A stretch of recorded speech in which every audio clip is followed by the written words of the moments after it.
ሶማሌ ባሻዬ ልጅ ፈልጎ ማግኘቱ አልሆነል ብሎኝ ጥጌን ይዤ ቆሜያለሁ። የአርሞኒካ ዜማ እዚያም እዚህም ይሰማል። ሸንኮራ አገዳ ታቅፎ ቁረጥላት እስኪባል የሚጠብቀው ሸንኮራ ሻጭ ተቆልኩሏል። ጭፈራውና ዳንሱ ግን ከወትሮ ቀዝቀዝ ብሎ ይታያል። አጠገቤ ቆመው ትዕይንቱን በቪዲዮ ካሜራቸው የሚቀርጹ ዲያስፖራዎች የሚያወሩትን እኔ በጆሮዬ እቀዳለሁ። ማንደናው አንዳድሮ አልደምቃለኝ ለባል ወጣቱ አፍሮ ነው እንደ ጠገጠጎን ያዘው ይላል አንደኛው መሃል ላይ እንደ ጓጉንቸር የተቆላለፉና በቀላሉ የማይፈቱ እንግሊዝኛ ቃላት ጣል ያደረገ በአማርኛችን ግራ የሚያጋቡን አልበቃ ብለው ደግሞ የእንግሊዝኛ እኮ ወረፍት ነሳናንት ማን ያፍራሉ አታያቸው ጠገጠጋቸውን ይዘው ሞባይላቸውን ሲጎረግሩ ከሎሚ ወራው ይልቅ ጥሩ ዘዴስ ተገኝቶ እንደሆነ ምን ታውቃለህ ይላል ወዳጁ። ይህን የባሼ ልጅ ድንገት አይቼ ጠራውትና አብረን ሆነን ለነገሩ ልክሳቶን አቀርማ ቴክኖሎጂ ሁሉን አቅልሎት በኔትወርክ አሻግረ የሰው ልብ መስለብ እየቻልክ ለምን ሎሚ ያስወረወረ ሲባባሉ የባሼ ልጅና እኔ ፈገጋለን። ተያይተን ስናበቃም የግላችንን ጨዋታ ጀመረ። ትሰማለህ አልኩት። አንገቱን በአሁን ተወዞልኝ ሲያበቃ ሁሉም ነገር በክሊክ ተጀምሮ በሚያልቅበት ዘመን ይህን ያህል ሰው ተሰብስቦ ማየታችን እሰየው ነው። ግን አይገርምም አንበርብር ሲለኝ ምኑ አልኩት። አያልቅበት እያልኩ በሆዴ ቴክኖሎጂ የሚወራለትንና የሚባለትን ያህል ኑሮን ከማቅለል የባሰ እያከበደው ሄደኩ። አስበው እስኪ ከቀድሞ በተሻለ አረ ጭራሽ ምንም ሊወዳደር በማይችል መረጃ ከአጽናፍ አጽናፍ በሰከንድ ዕድሜ ውስጥ እየናኘ አገሮች ችግሮቻቸውን ከማስወገድ ይልቅ ይብስ ቀውስ ውስጥ ተዘፍቀዋል። ህዝብ ከመግባባት ይልቅ መደነቋቁር ይዟል። የውይይት መድረኩ በማህበራዊ ድረገጾች አማካይነት ያለ ገደብ ሰፍቶ ነገር ግን ከጨለምተኝነት ከአክራሪነትና ከጠባብነት መላቀቅ መቻሉ አጠያቂ ሆኗል። ፖለቲካው፣ ማህበራዊ ጉዳዩ፣ ኢኮኖሚያዊ ህይወታችን ይባስ ዙሩን እያከረሩ መምጣታቸውን ልብ አላልክም ልበል ሲለኝ ስነ ስርዓቱ ተፈጽሞ ወደ የቤታችን ጉዞ ላይ ነበርን። ባጭሩ የባሻ የልጅ ሐሳብ በዘመነ ክሊክ ከቀለለው የከበደው ባሰ ይሰኛል። ወይ ዘመነ ክሊክ አትሉ? ሎሚር ወራው ሳይቀር በክሊክ ተተካኩ።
የተከበራችሁ አድማጮቻችን ሸገር ሼልፍን ነው የምታደምጡት። ቀደም ሲል የሰማችሁት ከሁለት ዓመት በፊት በሪፖርተር ጋዜጣ ላይ ሎሚ ውርወራ በክሊክ ተተካ የሚለውን ነበረ ዮናስ ክብረት ያቀረበልን። በመቀጠል ደራሲ አለማየሁ ገላጋይ በአዲስ አድማስ ጋዜጣ ላይ የደራሲ ቤት ገነት ቅብሲዮን ነው ሲል ያሰፈረውን ግሩም ተበጀ እንዲያቀርበዋል።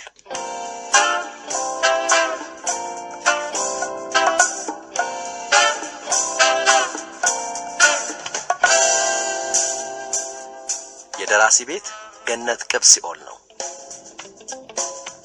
ባለማየሁ ገላጋይ። ጆርጅ በርናንድ ሾው ቤት የሄደ አንድ ወዳጅ ተዘዋውሮ ቢመለከት አይኑን ቀለለው አሉ። ልብ ብሎ ሲያጤን ለካ በዘመኑ እንደ ዋነኛ ቤት ማሳመሪያ ይወሰድ የነበረው የአበባ ዝንጣፊ በርናንድ ሾው ክፍል ውስጥ አልነበረም። ስለዚህ አንድ ጥያቄ ጣል አደረገ። ሚስተር ሾው አበባ የምትወድ ይመስለኝ ነበር። ሾው መለሰ፣ ልጆችም እወዳለሁ፣ ነገር ግን ስለወደድኳቸው አንገታቸውን ቆርጬ አላስቀምጥም። ኦ መውደድ በስምሽ ስንት ግፍ ተሰራ ማለት ይሄኔ ነው። የሚወዱትን ነገር ህይወት አሳጥቶ ማጌጥ በአበባ ይብቃ አላልንምና በሌሎችም ነገሮች ቀጥሎ ይስተዋላል። ወፍ እንወዳለን፣ የኛ ለማድረግ ግን በፍርግርግ ውስጥ እናስራለን። ቢራቢሮ እንወዳለን፣ ሰብስበን እናደርጋለን።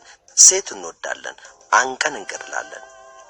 ከዚህ ጋር ተነጻጻሪው የዘመኑ መውደድ ደግሞ በመጽሐፍት ላይ ተከናውኖ አጋጥሞኛል።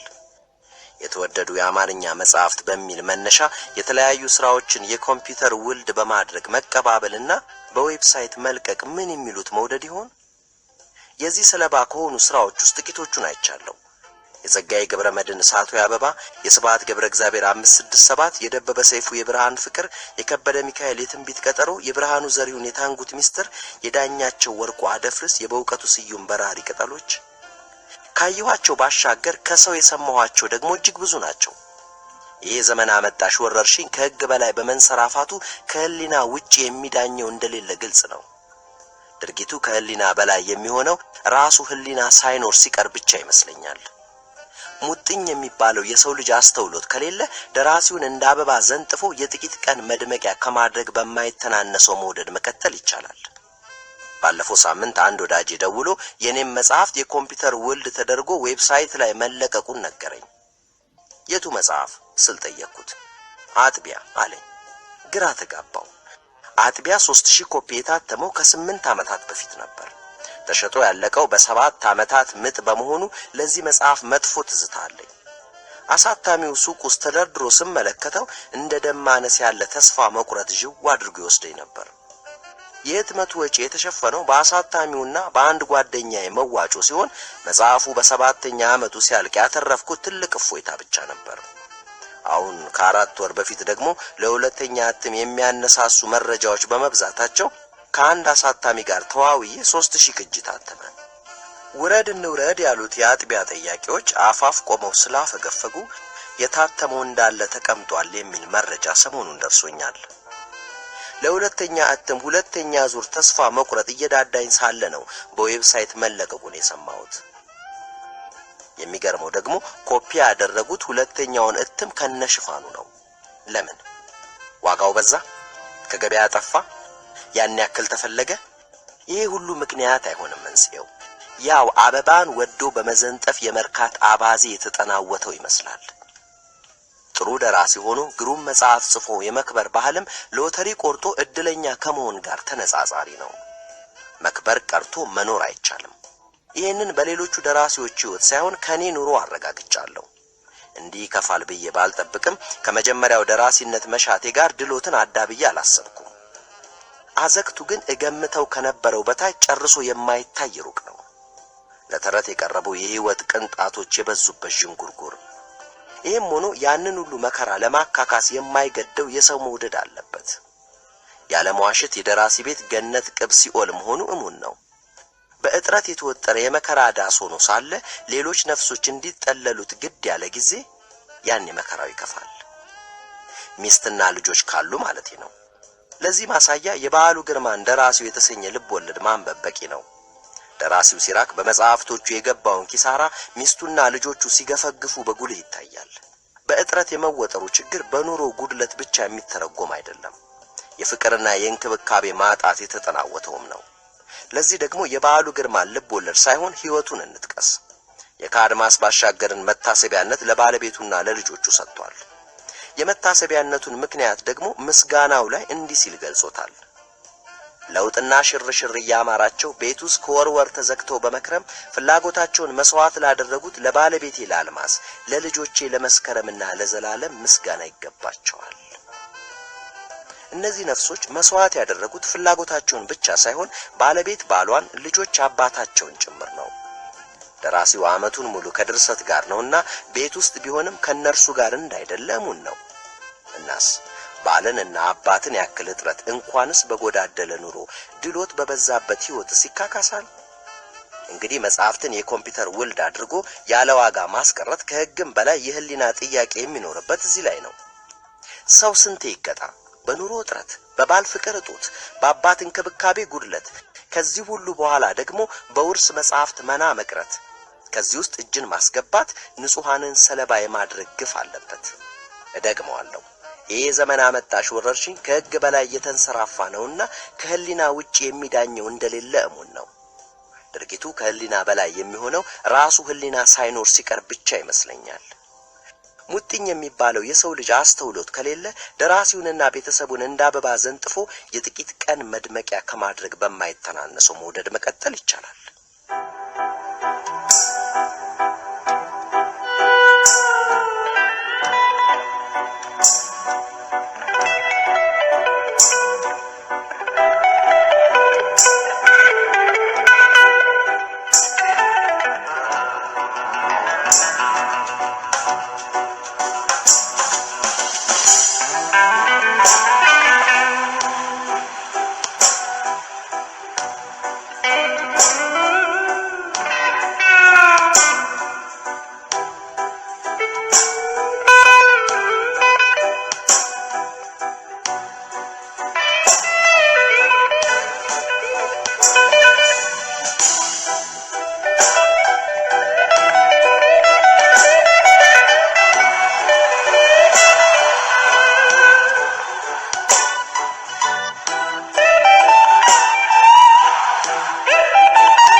የተከበራችሁ አድማጮቻችን የምታደምጡት ሸገር ሼልፍን ነው። ቀደም ሲል አዲስ አድማስ ጋዜጣ ላይ አለማየሁ ገላጋይ ያሰፈረውን ጽሑፍ ነበረ ግሩም ተበጀ ያቀረበልን። በመቀጠል ከ11 ዓመት በፊት በኔሽን ጋዜጣ ላይ አብዮት አለሙ ያኔ የአዲስ አበባ ዩኒቨርሲቲ ቲያትር መምህር ነበረ። ከ11 ዓመት በፊት በኔሽን ጋዜጣ ላይ ያቀረበውን ጽሑፍ ዮናስ ክብረት እንዲያቀርብ